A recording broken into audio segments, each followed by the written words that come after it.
Hey. Hey, Dr. Peron. How you doing, Dr. Van Tassell? Do you have a minute? Yeah. Well, I wanted to come by today and spend a little bit of time with you because I wanted to introduce Dr. Peron and everything about your pharmacy profession to the world. Yeah, that's So do you have awesome. a few minutes to talk? Of course, as long as I can do the same. I think we can do that. Okay, I think good. that'll work. So Yeah. let's give us a little tour of your office. What goes into creating this office space? Yeah, well, a lot of years of collecting stuff and Okay. my mom purchasing empty bottles for me at Moms are antique great. stores. They are, aren't they? So I mean, I think the big things for me are probably the ones that I get asked about the most are these 4 mugs right here that were a gift from a pharmacist from back home. Antiques and obviously very interesting. Students are always. Are they empty? They are empty. Yes, it's a very good question. It would be illegal if they weren't. It's debatable. Right. There you go. Always thinking. I actually have a picture that I used to figure out what color I was going to paint my office. This was actually a painting that was done by a VCU alum who we now work with through some different pharmacy talks and that sort of stuff. And so Roy Moon painted that for me, and I used that color for the inspiration for my room, for my office, if you will. How many mortars and pestles do you have? That's actually all of them. I think I have 1 at home, but these are the only ones that are like kind of special. How many should a pharmacist have? I think 3 minimum. 3 minimum? How many do you have? I have 2. I mean, I have a large one and a it's small okay. one. You have time. Okay. You have time. It's good to Yeah. know. Yeah. Okay. Absolutely. Well, let's go for a little walk. Yeah. Thank you. Yeah. No problem.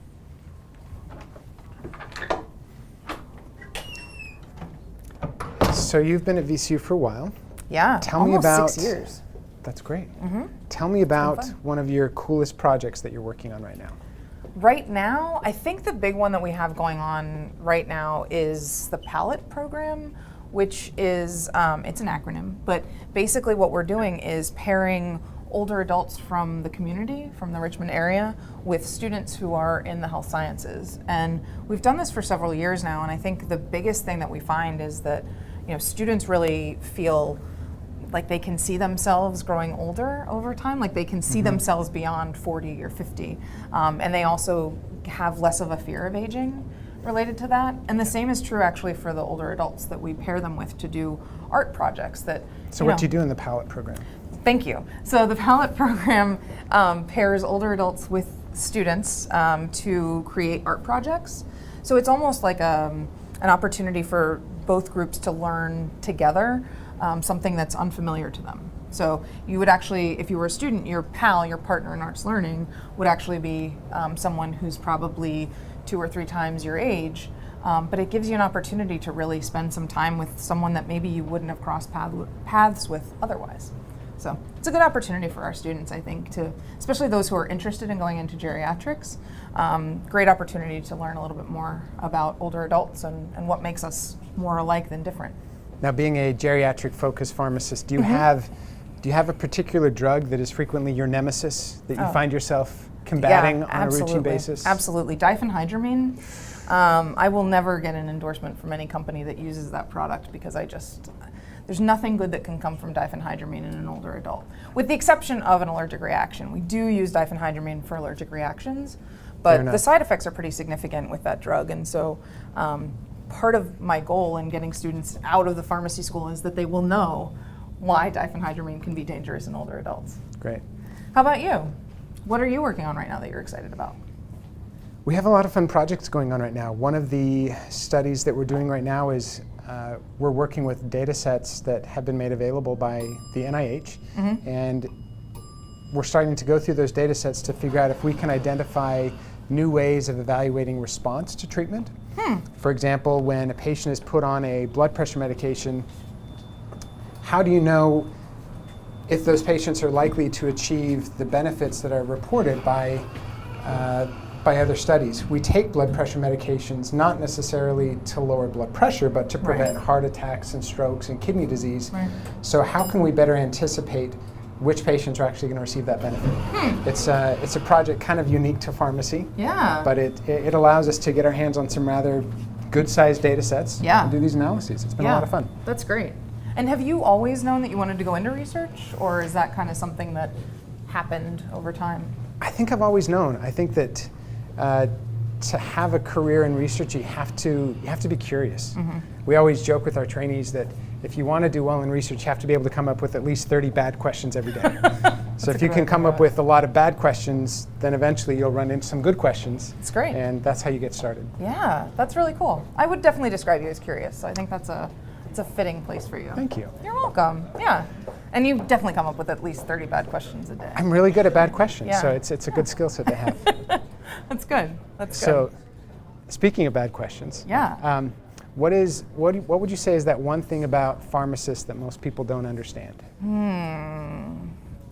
I think, the big thing for me that I find that I'm often battling is this idea that pharmacists are trying to push drugs on patients or on people, right? Like we want patients to take more medicine, and really most of us want to take away medicine if we can. Think about different ways to solve problems. So, how about you? Is there anything that you feel like you're maybe misunderstood? I really like Or to that you get the want message people to know. out that pharmacists really are a part of this team. Oh yeah. I think that pharmacy is inherently, it's a collaborative discipline.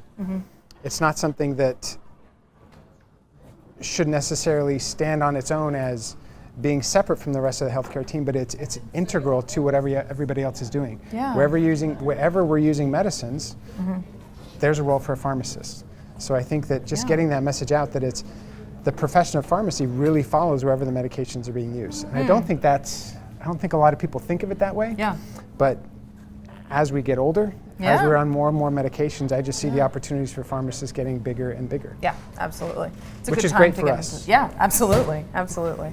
Well, and because we work in different environments. I mean, you're in a Right. clinic, right? You're seeing patients independently and making decisions about their care. And I'm working in the hospital, which is still something that my parents don't quite understand what I do there. But I think that's the beauty of pharmacy is you can do so many different things, right? And we've both done that with clinical work and with research and blending those things. So, how long have you been at VCU? This is my 10th year. So what brought you here? I came to VCU a long time ago. It was really driven by the opportunity to do research. Yeah. I think that I was looking for a place where there was a core group of both clinicians and scientists that were engaged in cardiovascular research. And I think that that's important, especially to the kind of work that I'm doing, because going back to what I said before, the work that we're doing isn't designed to just stand on its own. It's designed to integrate with medicine and with nursing and with the different healthcare professions to answer questions. So the kind of questions that I'm interested in, they require some expertise on a basic science level and on a clinical level. So there aren't a lot of institutions that have enough infrastructure to support that kind of work. So VCU is on a very short list of places that would be interesting. Yeah, that would work for me. Yeah, and they continue to work for you apparently. 10 years later. Yeah. Awesome. So what are you thinking about this weekend? What's your ideal weekend look like? My ideal weekend typically starts with a lot of sleep. Okay. I enjoy doing that. Yeah. I don't know if the rest of the weekend is swallowed up with the kids most of the time. Yeah. I think the ideal weekend is not working. Yeah. Right. I think that there's wisdom in being able to set down what you do and slow down enough so that you can actually be ready for the next week. Yeah. So as long as it's slowing down, setting aside the work thing so that you can recharge. Yeah. Yeah. Do you play any sports or anything? Like, are you? Because you coach basketball. I am coaching my girls' basketball team right now, which is That's awesome. one of the funnest things that I get to do each week. That's so cool. They are 12 and 13-year-olds. Yeah. Most have played some basketball. Most have not played very much basketball. boy. But we have a good time with it. That's awesome. Yeah. So tell me a little bit more about your involvement with Ombre. I know you've been very active with global health, and you've roped me into the mix, and I appreciate that. But tell us. I appreciate that. Tell us about the Ombre mission from the VCU School of Pharmacy. Yeah, so Ombre is a really phenomenal program. It's been around for probably a dozen years or so. And we basically take students and faculty from VCU, the different schools on the campus, and send small brigades down for a week or two to countries where we have partnerships. So the Dominican Republic, Honduras, Peru, Nicaragua, are some of our more common sites. And even some outreach in Africa. Yeah, as well. absolutely. Yeah. Not Ombre specific, but yes, we do send brigades all over the world, really. And so Ombre really is focusing on Spanish-speaking communities and providing healthcare services to communities that are either underserved or not served at all. And so we send teams down about 5 times a year to actually work together and provide healthcare. And to do things that help with just general public health, right? So thinking about clean water and building homes or building schools, things that communities have identified a need for, but maybe are lacking in resources or, whether that's human or, financial. So how do you prepare a student to go down to Nicaragua or Honduras? So we actually are really lucky in the sense that because we work with multiple schools on campus, we're able to create interprofessional coursework that students can then take together. So they prepare as a unit to go down to whatever country they're going to. And then, so we actually have an elective that the students take in the spring before they travel. We also do an in-depth discussion of things like ethical considerations in doing global health. And so there's a lot of that sort of stuff that students are exposed before they travel so that it's not as much of a shock when they arrive and when they depart and come back and kind of have this sense of, what do I do now? How do I keep this work going? Great. So it's been phenomenal. It really has. I know there's a story behind the dots. If you don't mind telling me a little bit about this. Yeah, so the dots are how we vote for kind of the popular vote at some conferences, and so everyone gets a certain number of dots and they can vote for their favorite poster. I'll admit we weren't winners this year, but we got a lot of dots. Yeah, right. And we don't have to disclose who put those dots there, right? We don't have to. How many of these were yours? No. I was only given a few, so Okay. I didn't. Anyway, but what do you? You've been involved with Ombre for almost as long as I have now. What have you enjoyed about the program? I love just going down to the country and interacting with communities. Yeah. It's amazing how different it is planning for these trips versus actually being in the communities. Yeah, and I think from a pharmacy specific perspective, it's really challenging to try to anticipate all of the potential medication needs that you could have in a country. Yeah. If you're going down there once a year or once every 6 months, what are the meds that these patients, that these communities are going to need? Mm-hmm. How do you handle chronic diseases? How do you handle things like high blood pressure if you're not going to be back there for quite a while? How do you set up those partnerships with the community? Yeah. How do you work with people on the ground to make sure that you're not just helping them for the next 6 weeks, but you're really helping them over the long term? Yeah. Those are the kind of challenges that I don't think you can really model in a classroom until you get down actually to those countries. It's been a lot of fun. Yeah, good. Thanks for doing it. Yeah. Oh, we're at your office. Perfect. This is the office. Yeah. We just wandered right up here. This is great. So it's nice. After 10 years, you earn your name on the wall, which is great. I'm pretty sure I had my name on the wall after 5, Ben. Welcome to my office. This is where this is a great view. We do the work. Yeah. It's comfortable. We like to keep it about 15 degrees cooler in here than the rest of the building, which is great during the summer. Makes the winters a little sketchy. But welcome to my office. Yeah. So who are these lovely These are my 4 kids. Children. So we have a 15-year-old, a 13-year-old, an 11-year-old, and a 7-year-old. Wow. And they keep us busy. Yeah, I bet. Yeah. That's awesme.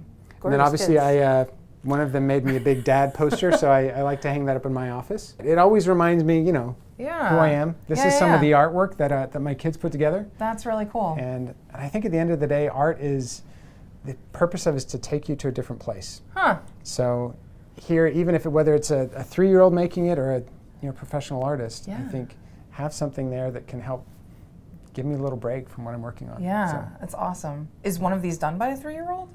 I feel like these are pretty advanced. These are probably closer to 7 and 8-year-old. Yeah. Okay. I don't have much of a concept of that, but I think that this one may have been a 3-year-old. That's still impressive. It's good shading nice, of colors. Right? Yeah. Yep. So, evil genius. This goes along with you being a curious person. Who's I'm not entirely sure where that comes from, but it was a Christmas present from my kids. So interesting. I take it as a compliment. Yeah. I take it as a compliment. I think you should. I think you should. Mm-hmm. Do you need to recycle these Diet Pepsis? What's yes, happening there? I'm saving them for recycling. But this is from long nights spent in the office when you're just so into your project that you can't even get up to go throw something away. So a couple of them just made their way onto the shelf there, and then they seemed to enjoy being there, and they seemed, it seemed a nice little way to provide some order to the room. So no, it's good. That's my empty Diet Pepsi collection. That's really impressive. Thank you. A lot of people don't appreciate that. Yeah, but I like that you. Well, I mean, I think it's As a soda drinker, I understand that, there's late nights, there's times when I don't know how long they've been there. It's a tribute to the late nights and all the work. Sure. Yeah, absolutely. Thank you. Absolutely. Whatever you tell yourself to sleep at night. All right. Awesome. Thank you for this. Sure. Do I get to see your lab? Yes, let's go to the lab. So, for the evil genius. Yes. Yeah. You can't be an evil genius without a lab. That's true. That's why I'm not. I don't have a lab yet. Someday. Yeah.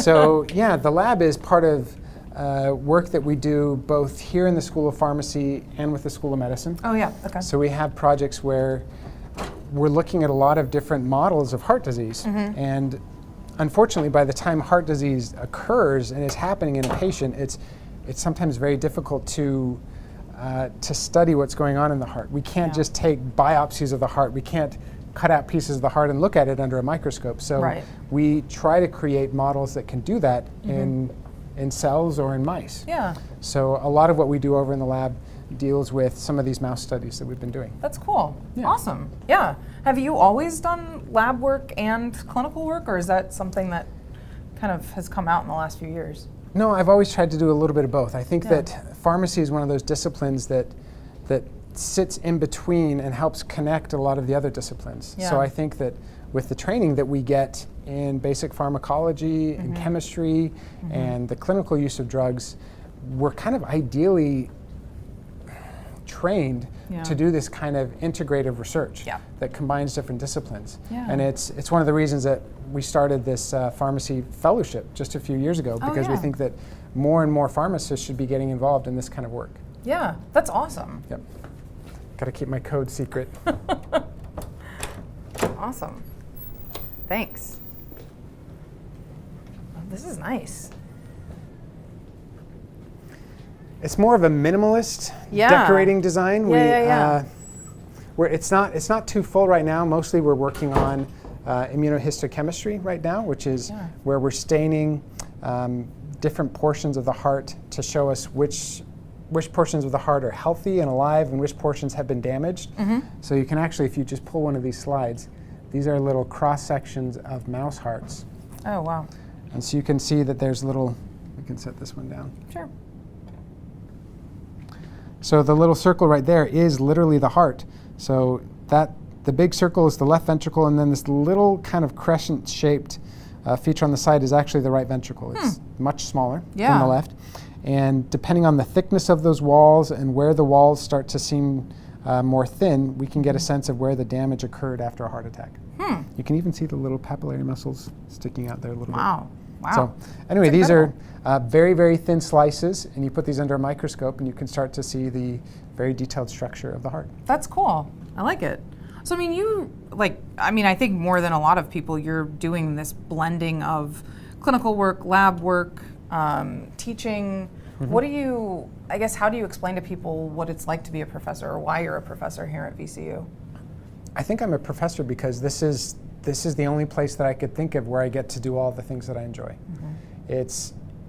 I would say for all of our faculty, if we didn't enjoy being with students, we could all get a job somewhere else. Yeah, for sure. Right? Everybody that's here is here because in addition to being a skilled clinician or scholar or researcher, wants to be involved in the educational process. Yeah. So this is kind of where we congregate. We're coming from different directions and from different backgrounds, but it's in the School of Pharmacy where we work together. It's in the School of Pharmacy where we kind of bring these different talents together and actually provide the education to the next generation of pharmacists. Yeah. I think it's a lot of fun. Yeah. And I like the idea that we're not just living here, we're living outside the school as well. Yeah. We all contribute and we all have different areas of focus, so it makes for a diverse group of people. Yeah, definitely. Awesome. Yeah, well, I've enjoyed working with you. So Thank you. I appreciate the tour of your lab and your space. So cool. All right. Well, should we go get a bite to eat? Yeah, I think you might need more Diet Coke. It's about time. Pepsi. whatever. All right. Thanks.